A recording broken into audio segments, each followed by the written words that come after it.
While the motivations of the Kia boys were becoming relatively obvious, one thing I was even more curious about were the motivations behind Kia boy hunter Kevin Morse. I mean, what would cause a 40-something-year-old man to insert himself as a vigilante in the world of Connecticut teenage crime?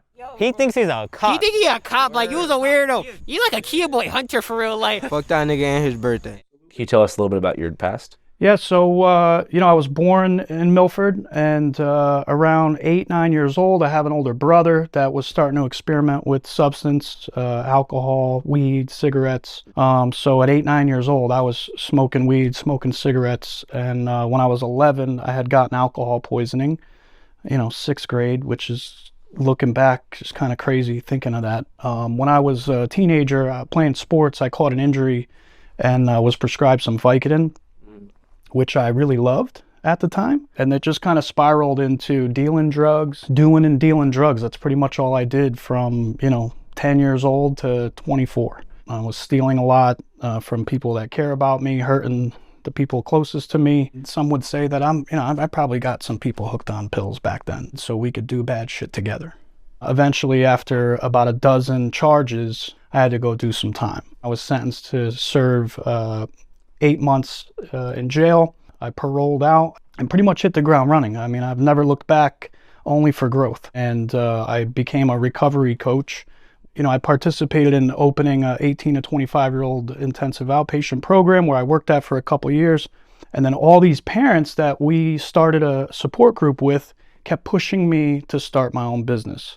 It all began to make sense. Kevin is a 12-step recovery guy who got clean through the program and left a life of drugs and crime behind to pursue a life of service, which is the third pillar of the NA and AA recovery model. Kevin mentioned that he himself got people hooked on pills so they could do bad shit together, something he obviously feels a lot of remorse for. I was stealing a lot from people that care about me, hurting the people closest to me. The 9th step of the program is to make amends, which means recognizing harm done in the past and trying to repair it. But for those who've dealt drugs and possibly ruined the lives of others, that's not always possible.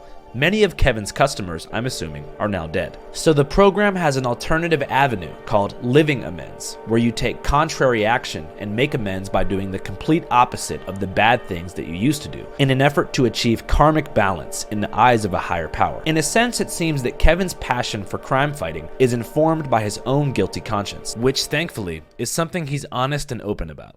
That's part of the reason I do what I do, because I feel like I'm always going to be in debt to society for a lot of the crap and shit that I did, right? That I didn't get caught for or whatever. So doing the stuff that I can do with On Scene Media and Lyft, really helps me give back and, heal from the past, I guess you could say. Do you feel like your experience in jail was able to rehabilitate you? 100%.